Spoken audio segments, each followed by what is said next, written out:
Então, boa tarde a todos. Hoje a gente vai estar falando sobre cozinhando para Krishna e yoga na cozinha. Então, aqui a gente tem uma imagem de Krishna com seus amigos vaqueirinhos, vivendo em Vrindavana e rodeado de, assim, com muitas preparações. É dito nas escrituras, no Bhagavatam, se descreve que cada dia Krishna levava um lanche diferente que a sua mãe preparava, né? E que a mãe dos outros vaqueirinhos também preparava. Então, nunca repetia. E essa parte, então, da alimentação em Bhakti Yoga é bem importante. E hoje a gente vai estar adentrando nesse universo. Primeira coisa que a gente faz, quando, né, um protocolo, quando a gente vai falar de Krishna ou das escrituras, é prestar reverências ao nosso mestre espiritual. No caso, Prabhupada é o nosso Jagaguru, né, o senhor dos gurus. E a gente tem esse mantra, porque todo conhecimento que nos chega seguiu um parampará, né, uma linha sucessória, que foi transmitida de mestre para discípulo até chegar aqui. E se a gente for recorrendo essa linha até tempos imemoriais, a gente vai chegar até Krishna. Então é um conhecimento descendente que veio. Krishna mesmo falou o Bhagavad Gita, mas além disso, rishis, que são sábios, né, que viram a verdade, eles tinham essa conexão com outros níveis de planetas e, enfim, de universo até. Então, eles recebiam esse conhecimento espiritual através de meditação. Eles recebiam esse conhecimento e foram passando também para seus discípulos. Mas, como eu falei, o Bhagavad Gita ele foi falado pelo próprio Krishna. Então, Krishna seria o início dessa sucessão, né? Primeiro ele fala para Manu e depois essa sucessão é um pouco quebrada, então ele volta para estabelecer isso através do conhecimento do Bhagavad Gita. Então eu vou entoar o mantra de Prabhupada, né? Eu peço para vocês também se conectarem para a gente começar. Então, colocando os pés no chão, conectados com a terra, coluna ereta, pode fechar os olhos para interiorizar. Traz a mão em Pranamudra, mãos unidas em frente ao peito. Fazer 3 respirações profundas.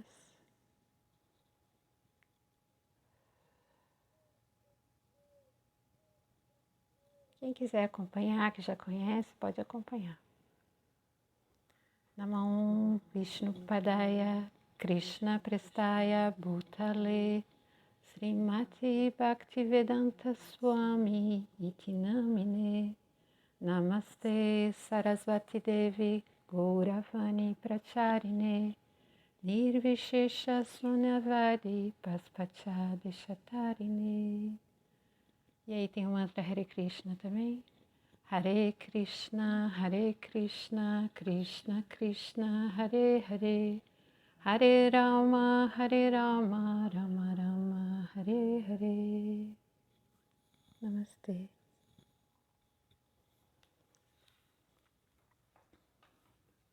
Esse mantra, já dando um spoiler, né? Vai estar no final também, que é o mantra que a gente usa para oferecer a boga para as deidades. Então a gente vai usar ele, depois eu vou passar para vocês também, para vocês poderem praticar em casa. Então, seguindo o yoga na cozinha, né, a gente pegou o significado da palavra yoga, que é unir, juntar, conectar. Então a pergunta que eu faço é como podemos realizar a ação de unir, conectar ao ato de cozinhar? Alguém quer falar alguma coisa? Sem ler ali. Se a gente for pensar nessa questão, como que a gente pode conectar junto com cozinhar? Essa postura meditativa na hora de cozinhar é muito importante para a gente se conectar com outra vibração, né? A gente cria um ambiente dentro da nossa casa, harmônico, pacífico, para a gente poder fazer uma boa alimentação, né? E também na hora de se alimentar a mesma coisa, a gente tem que estar num ambiente harmônico, né? Então, aqui eu elenquei 4 maneiras que a gente pode se conectar. Uma delas é conectar a energia feminina com a masculina, unindo o lado esquerdo e o lado direito do cérebro. Porque o ato de cozinhar, ele vai trabalhar tanto com o nosso lado racional, a gente vai ter que, né, ali selecionar ingredientes, né, e combinar isso, quanto o nosso lado mais intuitivo, feminino. Então, esses 2 lados, eles se conectam para a gente poder ter um resultado. Depois a gente também conecta as pessoas em torno do alimento. Então, o alimento sempre tem essa função social, né? De conectar, de confraternizar. Conecta com a energia da gratidão pelos alimentos e com a Mãe Terra, então, que é conhecida na escritura védica como Bhumi.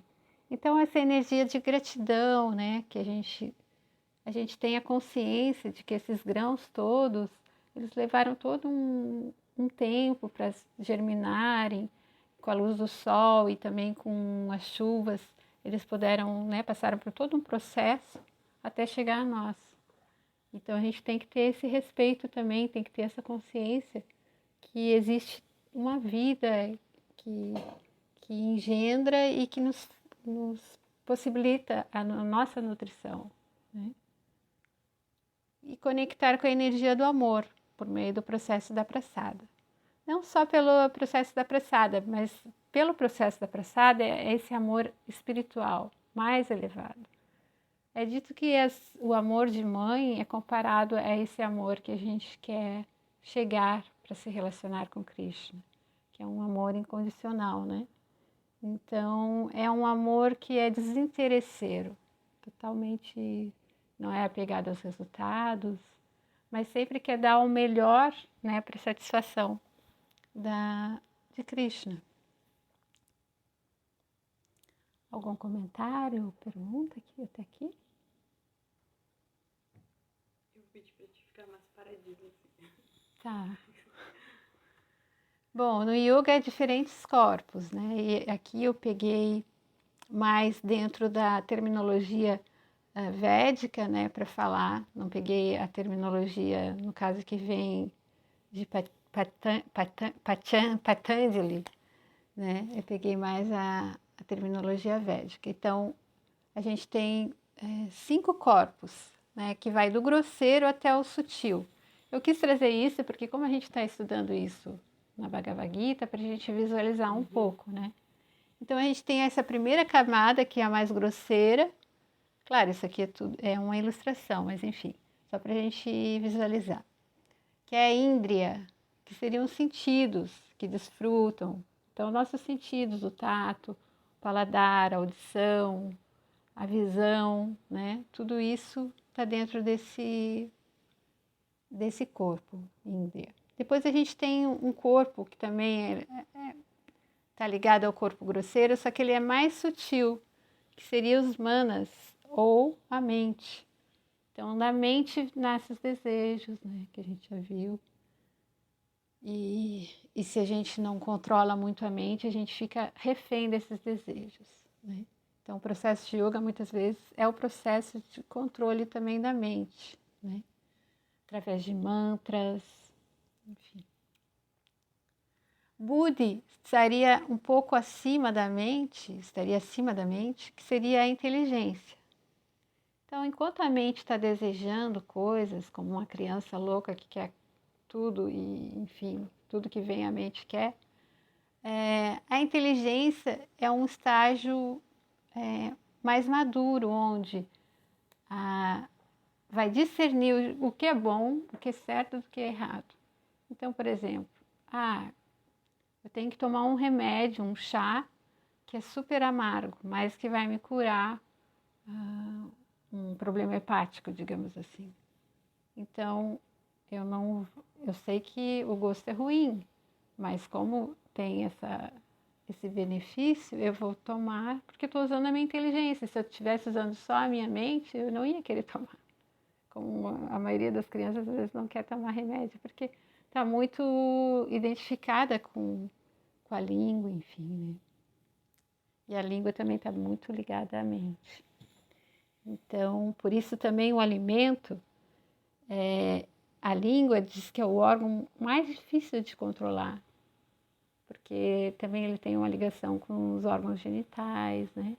Então, a pessoa que come demais, que não consegue controlar a língua, ela tem problemas, assim, no sentido da inteligência, fica embotada, sabe? Porque ela dá muito vazão à questão da mente, né? Bom, e depois da inteligência a gente vai ter o ahankara, que é o falso ego, que seriam todas as designações que a gente tem, né? Por exemplo, a terapeuta, ou brasileira, ou videomaker, né? Então, todas essas designações que fazem parte dos nossos papéis sociais são ahankara. Esse é a última camada que está encobertando a alma, né? E é a camada mais difícil da gente se livrar. Diz que até na hora da morte a gente ainda tem é muito difícil se desligar do que a gente representa, qual é o nosso papel social, nosso papel dentro desse grande teatro da vida, né? E Atma, por fim, é o verdadeiro eu, o corpo espiritual, cheio de plenitude, de conhecimento, mas que por algum motivo caiu aqui nesse mundo, né? É dito que a gente teve desejo de desfrutar, né, desse mundo, por isso que a gente está aqui. E aí a Atma, então, seria esse eu verdadeiro. Bom, os princípios da yoga que auxiliam no ato de cozinhar. Eu peguei algumas coisas dos niyamas, né, do yoga, para falar um pouquinho. Então, tem o Sthira, que é a atenção firme, o foco. Então, é muito importante no ato de cozinhar a gente estar presente ali, naquele momento, né? O meu guru fala que o ingrediente mais importante num alimento, numa alimentação, numa preparação, é a consciência, né? O estado de consciência. Então, estar consciente naquele momento, estar presente, tanto no momento de cozinhar, propriamente dito, como antes, na escolha dos alimentos, escolher alimentos frescos, né, da estação, porque a gente está cozinhando para Deus, né? Então a gente quer o melhor que puder, né? Às vezes a gente não pode por questões econômicas, mas enfim, tem a intenção, né? O ato de cozinhar em si, que precisa de muito foco ali para você não queimar, não, enfim, não errar o tempero, não errar o sal, né? Essas coisas. E depois também a atenção na hora de comer, né? No Ayurveda mesmo fala que a gente deve comer sentado, num ambiente calmo, né? Com pouco falatório, que é difícil, né, para os brasileiros, que a gente fala pra caramba na hora que está comendo, mas tipo os orientais mesmo, restaurante japonês, se você vai, se vê, né, que as pessoas elas ficam mais em silêncio na hora da comida, para degustar, para que aquele alimento entre, você está presente ali naquele ato. O alimento vai entrar e também vai nutrir todas as células. Quando você está muito dispersivo, a coisa também se dispersa, a energia, né? Em termos mais sutis. Aí vem uma parte bem importante que é a limpeza, né? Que é shaucha. É importante, então, manter o ambiente que a gente vai cozinhar limpo, né? Sempre lavar a louça, não deixar a louça para depois, porque isso cria um certo... A gente viu, né, os modos da natureza, um ambiente tamaguna, né? Então, isso vai afetar a nossa mente. E, então, manter esse ambiente limpo, organizado, para favorecer que a energia flua, né? A limpeza externa, então, ela reflete na nossa limpeza interna. Quando a gente tem um ambiente arrumadinho, a nossa mente parece também se ordena, ela fica mais Agora, se está tudo bagunçado, a gente já perde o foco também, né? Um exemplo disso é quando, por exemplo, a gente trabalhou um dia inteiro, a gente chega em casa cansado, aí vai lá tomar aquele banho gostoso, assim, aí sai tudo, né? A gente se revigora, ou relaxa de vez também, está tenso do trabalho, relaxa. Então muda, né? A água, a limpeza, ela muda o humor, né? Ela tem essa característica. Ou quando a gente faz uma faxina na casa também, a gente percebe, né, o quanto que harmoniza o ambiente. Depois, vamos falar da limpeza mental, também é um ingrediente, né, que é aquilo que meu guru fala, que o estado de consciência é o que a gente tem de mais importante na hora de cozinhar para Krishna. Então, estarmos focados, como a gente viu ali no item anterior. Então, devemos evitar a fala desnecessária sobre assuntos mundanos, né? Assuntos que não têm nada a ver.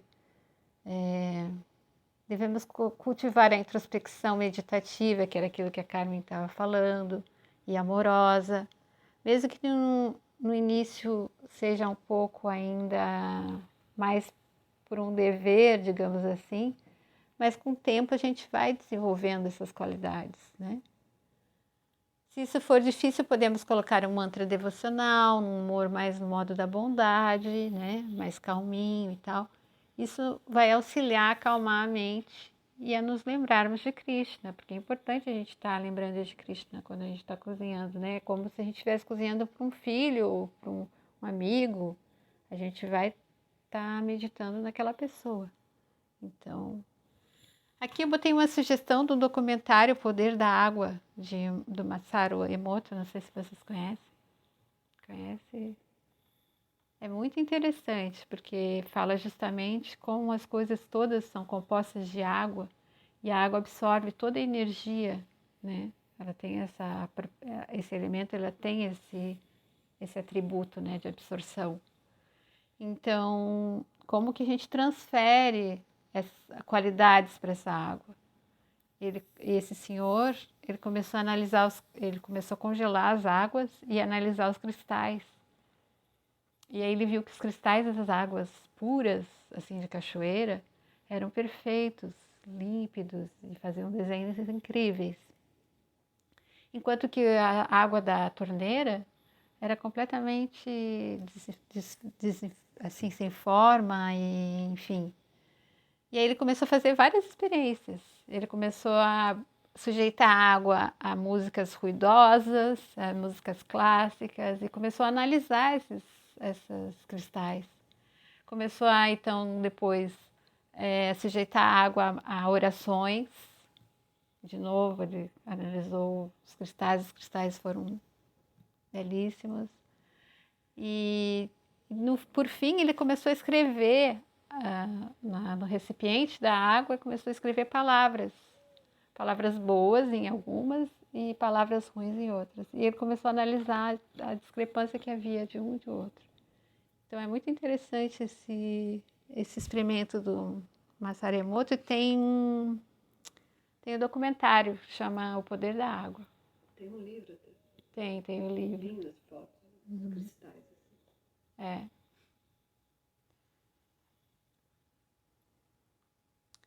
Então a gente também trabalha o karma e o vikarma. O karma é toda, né, a lei, a energia material, então tudo que tem uma ação sofre uma reação, né? Mas e isso nos mantém atado, né? As nossas ações nos mantêm atado nesse mundo. E a gente quer transcender, né, essas amarras. Então a gente pode desenvolver o Vikarma, que é uma ação em consciência de Krishna. Então, através do alimento, quando a gente oferece o alimento para Krishna, ele mesmo, ele aceita e transfere as qualidades dele para esse alimento. E esse alimento passa a nutrir não só o nosso corpo, quanto a nossa alma também, né? Então, seria um Vikarma, ou seja, uma uma espécie de ação, é uma ação que neutraliza o karma, né? Porque foi feita em sacrifício a Krishna. Então, de certa forma, ele rompe com o samsara, né? Com o ciclo de nascimentos e mortes. E a gente pode transcender. Aí tem várias passagens no Gita que fala sobre isso. E a ahimsa, a não violência, né? Que a gente deve agir de uma maneira a causar menos violência possível, né? Então, por isso que a gente opta por uma dieta vegetariana, né? E lacto-vegetariana, mas também com ênfase ao veganismo, porque a gente sabe que a extração de leite está cada vez mais violenta também, né? Industrial. Então, preconiza então esse tipo de alimentação, por entender que ela causa menos impacto ao ambiente, ela menos impacto no nosso sistema, né, no nosso corpo físico, e também ela desenvolve um modo da bondade, né? A gente tem 3 modos: a ignorância, a paixão, bondade, e a gente deve se situar no modo da bondade para poder ter um cultivo espiritual, né?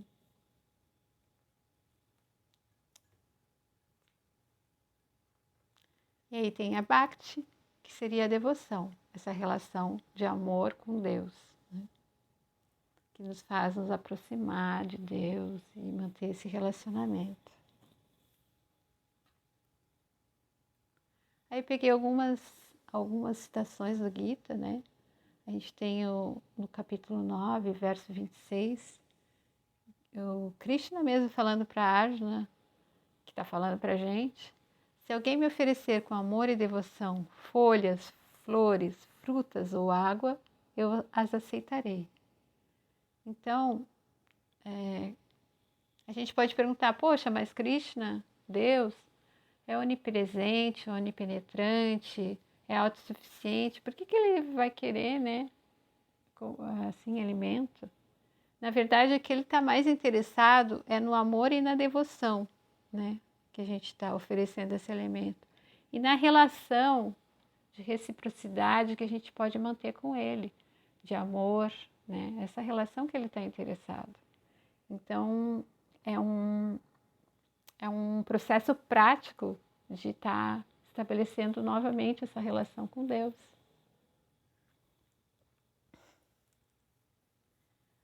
Aqui tem outra citação do capítulo 3, verso 13. Os devotos do Senhor libertam-se de todas as espécies de pecados, porque comem alimentos que primeiramente é oferecido como sacrifício. Outros que preparam alimentos para o próprio gozo dos sentidos, na verdade, comem apenas pecado. Então, essa temática sempre volta, né, no Bhagavad Gita, como que a gente não deve reprimir os desejos, mas sim sublimar os desejos, né? Ao oferecer o desejo, o alimento em sacrifício, a gente pode depois se alimentar desse alimento. Então, não é uma prática penosa nesse sentido, né?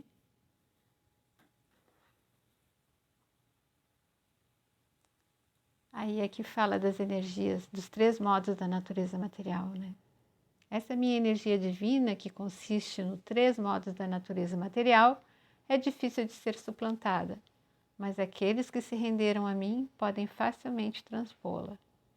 Então a gente falou, né, na última aula sobre modos da natureza material, como que a alma ela se corporifica aqui e esses modos eles encobrem a alma e a gente está vivendo sob esse encanto, achando que está assim comandando muita coisa, mas na verdade a gente está sendo comandado por esses modos, né? Então é preciso transcender esses modos. E Krishna aqui está falando, né, que é possível, a gente pode se render a ele, que facilmente a gente vai transpor. E aqui fala dos alimentos, esse é o último slide, eu acho. Fala dos alimentos no modo da bondade, que aumentam a duração da vida, purificam a existência da pessoa, dão força, saúde, felicidade e satisfação. Tais alimentos nutritivos são doces, suculentos, deliciosos e engordam. Os alimentos que são muito amargos, ácidos, salgados, acres, secos e picantes são preferidos pelas pessoas no modo da paixão, que é aquelas pessoas que têm muitos desejos, né? Tais alimentos causam dor, sofrimento e doença. Alimentos cozinhados mais do que 3 horas antes de serem comidos, que não têm sabor, que são estragados, podres, decompostos e imundos, são alimentos que as pessoas no modo da ignorância gostam. Então aqui fica bem claro, né, que os alimentos no modo da bondade, eles trazem todos esses benefícios, né? São a meta do eu, é a perfeição da religião. Ele é eterno e é agradável de praticá-lo. Então é isso que a gente quer, né? A gente quer tornar a coisa bem... Ele já é agradável para praticar. Então agora a gente vai para a parte mais prática, que é confeccionar o alimento, tentando, então, entrar nesse modo da bondade, né? De concentração, de foco, de limpeza. Uma coisa que eu não falei, que eu acho que está lá na limpeza, é que quando a gente está cozinhando para Krishna, se a gente for comer alguma coisa ou tomar a mesma água, a gente deve depois lavar a boca e as mãos, né? Para depois voltar para a cozinha novamente. Então, porque a gente... para a questão da limpeza mesmo. Então, a mão, no caso, seria uma coisa mais sutil, né? Porque a mão é um órgão do sentido. Então, ela também vai estar em contato ali com o alimento. Então, é por isso que a gente lava a mão. E na Índia, porque o pessoal come com a mão mesmo. Então, precisa lavar a mão. Então, essa é uma questão. Outra questão é, se a gente for ao banheiro e evacuou, a gente tem que tomar banho para voltar para cozinhar para Krishna. Ou se teve algum contato com, sei lá, excremento de cachorro ou coisa assim, também tem que tomar banho. E estou falando dessas coisas mais práticas, assim, né? Se cortou a unha, tem que tomar banho. Se cortou o cabelo, tem que tomar banho. Tudo isso está dentro da limpeza, né? E a gente usa a banana, aveia, linhaça, óleo e um pouquinho de água. E em vez de açúcar, vai uva passas. Então são 4 bananas maduras. Ops. Aí aqui são uma xícara de aveia flocos, eu vou botar 1,5, tá?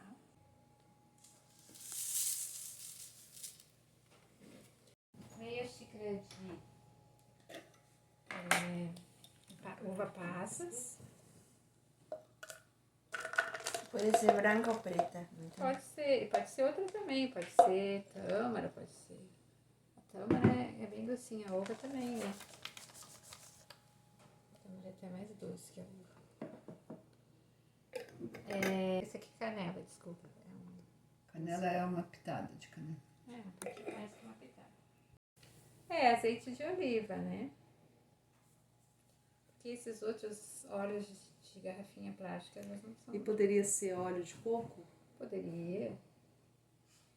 Aí tem que esquentar um pouquinho, porque essa época o óleo de coco tá tudo duro, né? Mas pode ser. Acho que para mim passei muito, né? O ideal então seria não. É que na hora. Então são 3 colheres de sopa de linhaça. A linhaça vai dar a liga, né? Junto com a aveia. A aveia também dá. Fica cremoso, né? Mas fica bem cremosinho. Que já. Depende, acho que do... Mas não pode pôr muito, senão fica um gosto estranho, né? Ele começa a crescer antes de você pôr no forno. Esse eu já vou fazer esse bolinho.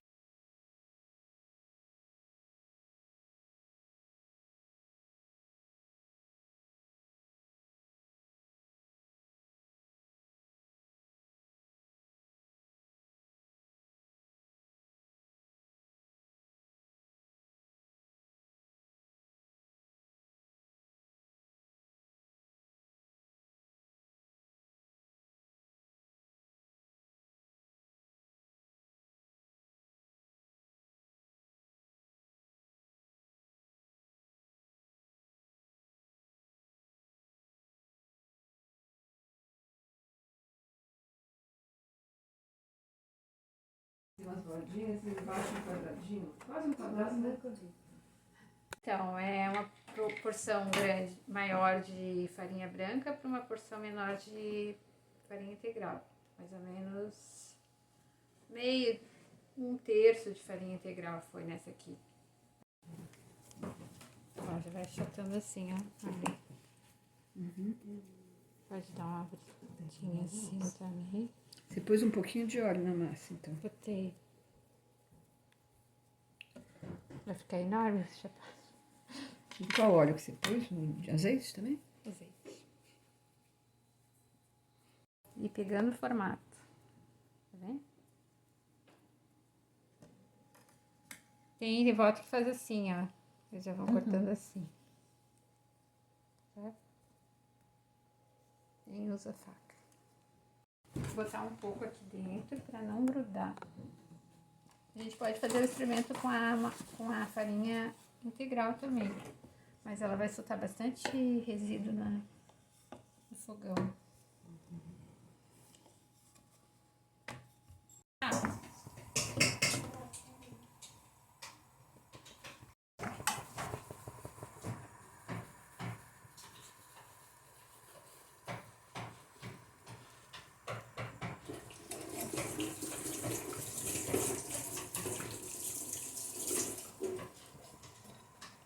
A gente fala quando ele entra bem assim, é porque o senhor Titânia está sorrindo.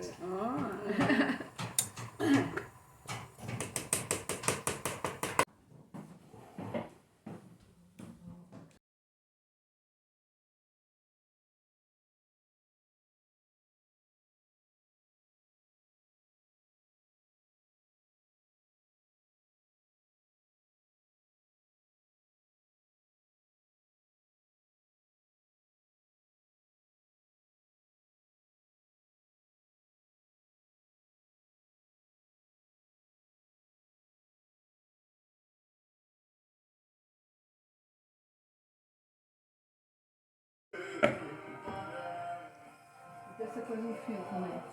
Ah, esqueci. Aí essa bolinha depois dá pra fazer alguma coisa com ela, um biscoito. Castanha? É, a borrinha da... Até um prato salgado, porque ela não tem nada aqui de sal nem de açúcar. Não pode pôr no será que eu gosto? Né? Leite de caju. E o que tem no chá? O chá é cravo, canela, cardamomo e gengibre. São de hoje da oficina, temos chapati, chai vegano, temos guacamole, uma saladinha verde e também um bolinho funcional de banana, sem glúten e sem açúcar. Então agora a gente vai preparar o prato de Krishna. Né? Então a gente tem a parafernália própria, que só é usada para Krishna, então a gente deve adquirir uma coisa nova, não precisa ser de inox aqui, a gente comprou de inox, mas pode ser de outro material também. Inox é bom porque, né, ele não se contamina, né? Inox é mais... Então a gente vai botar um pouquinho de guacamole, uma alface, como se a gente estivesse arrumando o prato do nosso querido filhinho, ou filhinha. Aí a gente vai pegar também, vou pegar outro pratinho para botar os docinhos. Não, vou botar os docinhos aqui, 2 docinhos. Vou pegar um pratinho pro chapati, que eu esqueci. Dia a dia, correria, nem sempre é possível. Vou botar aqui. Pronto.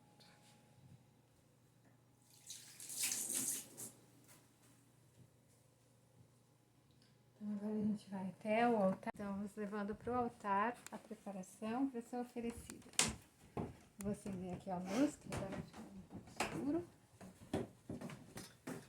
Se você tiver tulas em casa, você pode assim tirar as folhinhas de tulas e botar na oferenda. As minhas tulas são muito pequenininhas, por isso que eu não estou fazendo isso. Se você tiver uma sinetinha em casa, pode usar a sinetinha. Se não, só bater palma, já também é um aviso. Tá? A Esse é para chamar a atenção de Krishna. Então a gente presta reverência.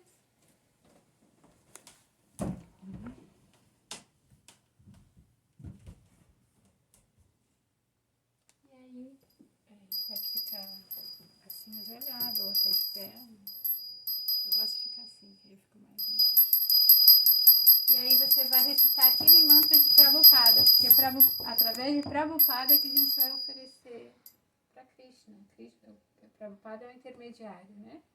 Então a gente canta o mantra Namo Vishnu Padaya Krishna Prastaya Bhutale Srimati Bhaktivedanta Swami Tiname Namaste Saraswati Devi Gauravani Pracharani Nirvishisha Sunadari Paspachari Chakarani. Aí tem outro mantra também que eu costumo cantar, mas para quem está iniciando não precisa, mas eu posso passar para vocês. Namo Mahavadanyaya Krishna Prema Pradayate Krishnaya Krishna Chaitanya Namo Gurate Vishnu Maha Namo Brahmaya Devaya Go Brahmahitaya Cha Bhagavitaya Krishnaya Govindaya Namo Namaha. Hare Krishna Krishna Krishna Hare Hare Hare Rama Rama Rama Hare Hare. Com isso a gente pode fazer uma mentalização. Por favor, Krishna, aceite essa oferenda, essa singela oferenda feita com amor, para que a gente possa se purificar através desse alimento santo. Aí presta mais uma vez reverência. E aí pode cantar uma voltinha de japa, pode fazer alguma coisa, ou arrumar a cozinha ali pra gente, desfrutar enquanto Krishna, então, desfruta aqui do alimento. Depois a gente volta, canta mais um mantra para retirar. E aí, desfruta da passada.